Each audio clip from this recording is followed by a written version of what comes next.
The Fall Guy is a film I had enjoyed very much.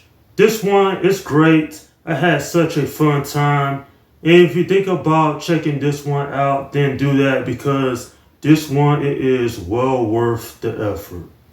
Well, this was entertaining to say the least, and I actually went into this one with high expectations. And I'm happy to say that this film wasn't a disappointment whatsoever. Nothing felt forced here, the character interactions were interesting, and I generally feel, in my opinion, this was a movie that had lived up to the hype. Even if Ryan Gosling isn't one of the biggest action movie stars of the last few decades, his role in this definitely you care about what this character goes through, as well as his relationship with his ex-girlfriend. It definitely leads to some very intriguing and heartfelt moments. I definitely was invested with what was going on. And while there are some comedic moments peppered throughout this film's runtime, thankfully it's not over the top to a point where it actually hurts the entire story. And speaking of which, I thought it was good for what it was, but I also thought it could have been a little bit better. This is not one of the best action movies I've seen recently, but I will say that there's enough in here that it's quite a fun thrill ride from beginning to end. Now, what I found interesting about this movie is that it's actually based on a TV series of the same name that came out back in the 1980s. I didn't find that out until after I had watched the movie. And so maybe I'll eventually check out some of the episodes just to see how different the TV show is compared to this film.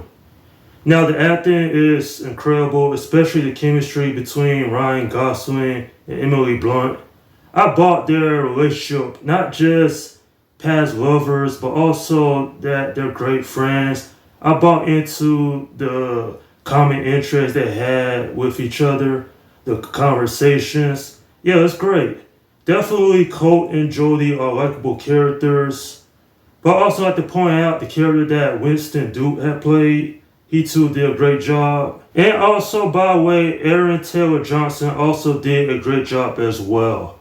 He doesn't play a likable character, and I'll just leave it at that because I don't want to give out spoilers. And overall, I just really like to appreciate the celebration of stunt people because let's be honest, without them, action films such as the Lethal Weapon movies or even John Wick wouldn't be possible.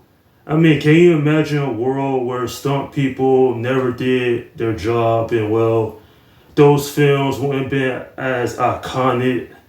Yeah, so my hat's off to stunt people. They're the real heroes if you ask me. And not just that, but just seeing how this film did such a good job of making action scenes memorable. And then there's some comedy as well. Definitely a film I had such a enjoyable time with. Looking forward to checking this out again because this might be one of my favorite movies of the year so far. At the end of the day, this one is very fun. It has some great action scenes. And overall, there is some nice heartfelt moments thrown in as well. And even though it's not perfect, it is still downright enjoyable when it comes down to it. I'm giving this film an 8 out of 10.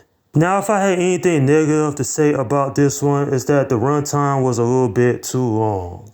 I really felt like this film easily could have been an hour and 40 minutes. But even with a longer runtime, this movie isn't terrible. It is far from boring. And quite frankly, while this movie isn't for everybody, there is going to be a vast majority of people out there that's going to have a fun time watching this. And that's my review of The Fall Guy. Okay, leave your comments down below in the section and let me know what you think about this movie if you have seen it. Alright, this is Slim Guy 172 saying peace out.